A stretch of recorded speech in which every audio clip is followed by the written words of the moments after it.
Assalamualaikum warahmatullahi wabarakatuh.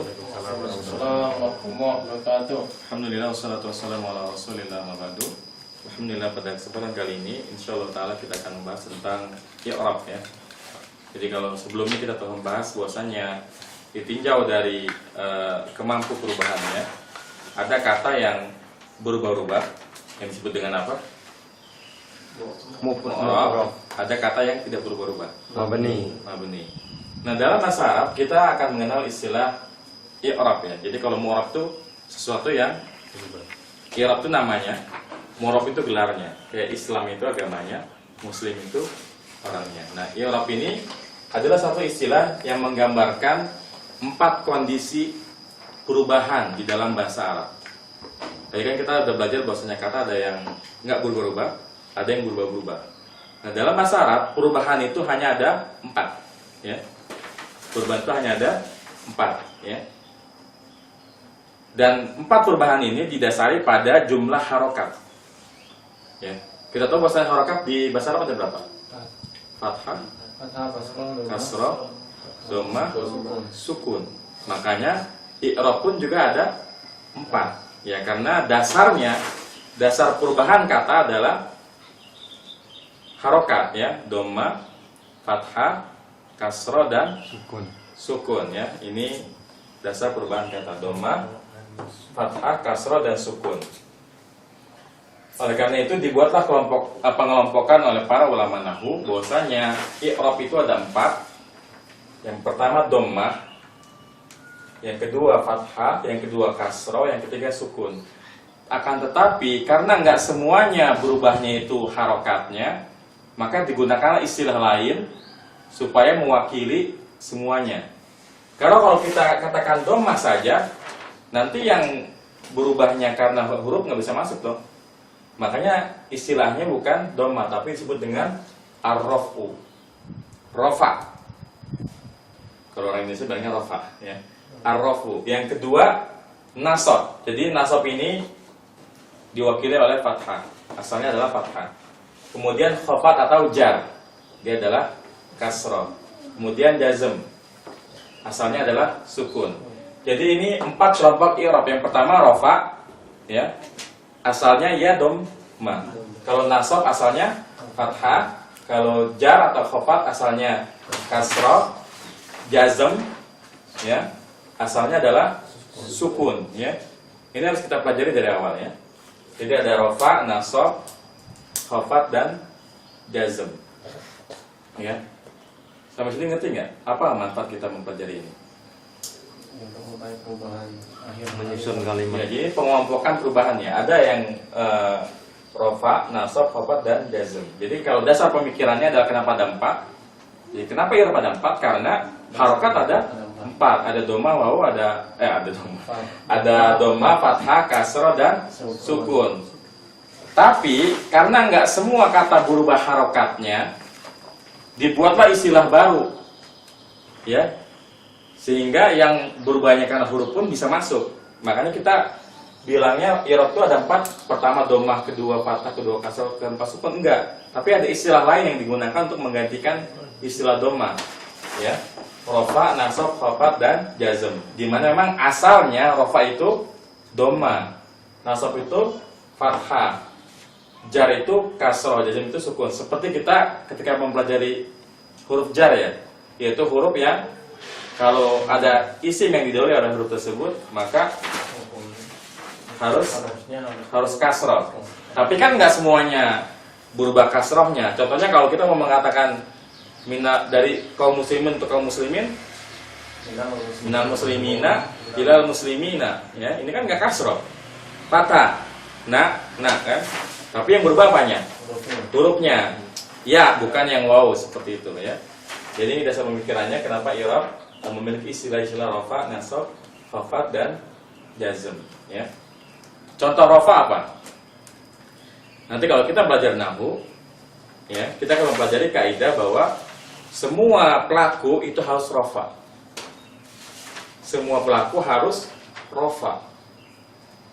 Jadi kalau kita mau bilang Zaid telah pergi, kita katakan Zahaba Zaidun. Boleh nggak dhahaba Zaidan? Nggak boleh. Nggak boleh, karena Zaid itu kan isim mufrad ya.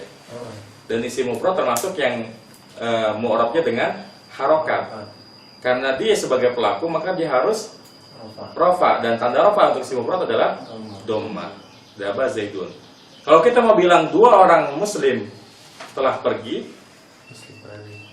pilihannya ada dua, al-muslimani atau al-muslimaini. Mana yang benar? Zahaba al-muslimani atau zahaba al-muslimaini? Al-muslimani, ya. Karena kaidahnya kalau yang ani untuk rofa, yang aini untuk ya nasab dan jar, ya. Contohnya lagi misalkan orang-orang muslim telah sholat. Sholat kan bahasa Arabnya sholat ya. Pilihannya ada dua, al-muslimun atau al-muslimina. Yang benar sholat al-muslimun atau sholat al-muslimina?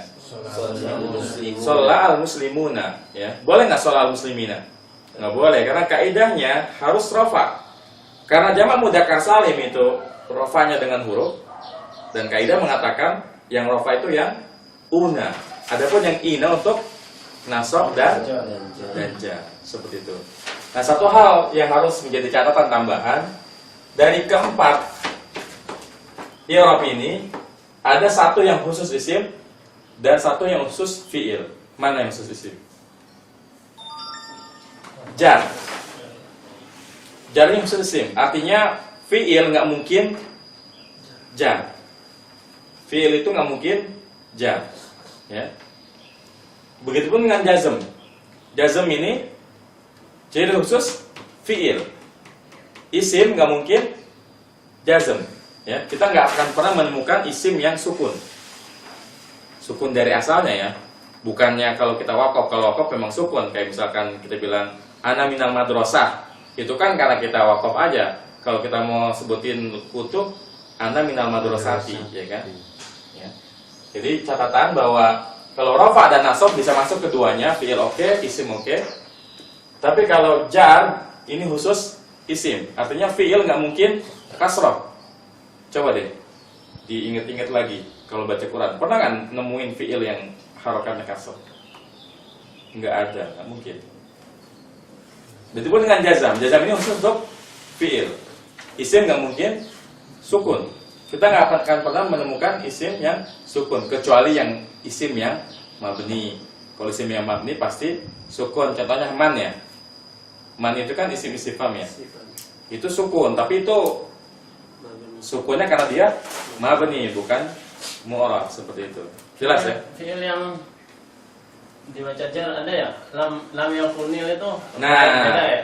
itu kaidah. Asalnya lam yakun alladzina kafaru. Asalnya. Tapi kan nggak mungkin kita baca Quran dipisah begitu. Diwasol kan pasti. Kalau mau diwasol harus dikasrahin. Asalnya lam yakun alladzina kafaru. Tapi itu kalau kita mau wakaf, kan lam yakun alladzina kafaru. Tapi karena ini bukan sesuatu yang boleh diwakafin, ya kita harus baca nyambung kan. Karena kita mau nyambungin, kaidahnya harus kasroh. Karena ada kaidah apabila dua sukun bertemu, kan sama-sama sukun tuh. Itu sukun yang pertama kasroh. Kayak lapat iqamah juga. Qad qamatis sholatu, qad qamatis sholatu. Itu kan asalnya qad qamat as-sholatu. Ya, jadi memang asalnya qad qamat as-sholatu, tapi ini kalau kita mau bacanya waqaf, kalau mau diwasolin qad qamatis sholatu. Jadi kalau antum cari di Quran nggak mungkin ada fi'il yang berokat kasroh dari asalnya ya. Ya. Begitu dengan isim nggak mungkin ada pilihannya hanya Zaidun, Zaidan, Zaidin, nggak ada Zaid. Sukun gitu nggak ada. Hanya ada Zaidan, Zaidin, Zaidun. Kalau Zaid sukun nggak mungkin. Kecuali kalau sukunnya karena kita wakaf, ya kayak misalkan Ja'a Zaid, ya itu boleh. Tapi kalau kita mau terusin kan Ja'a Zaidun bacanya, seperti itu ya. Baik, di i'rab ada pertanyaan? Ini kayaknya dari tadi nggak ada pertanyaan, berarti udah paham semua. Jelas, karena belum ada contohnya, jadi belum bingung. Tapi nggak masalah, karena memang untuk pertama ini paling tidak kita telah paham bahwa nanti ada istilah rofa. Apa itu rofa? Asalnya doma. Nasab? Asalnya fathah. Jar atau khafat asalnya kasroh. Jazm asalnya sukun. Mana yang khusus untuk fi'il? Jazm. Mana yang khusus untuk isim? Jar atau khafat. Jar atau khafat. Bedanya jar sama khafat apa? Sama aja, tapi yang istilah yang lebih sering digunakan tuh jar majrur. Jar khafat maf'ul ya. Baik, dan rasa cukup untuk pelajaran kali ini. Semoga bermanfaat. Wassalamualaikum warahmatullahi wabarakatuh. Subhanaka wa bihamdika asyhadu an la ilaha illa anta astaghfiruka wa atubu ilaik. Assalamualaikum warahmatullahi wabarakatuh.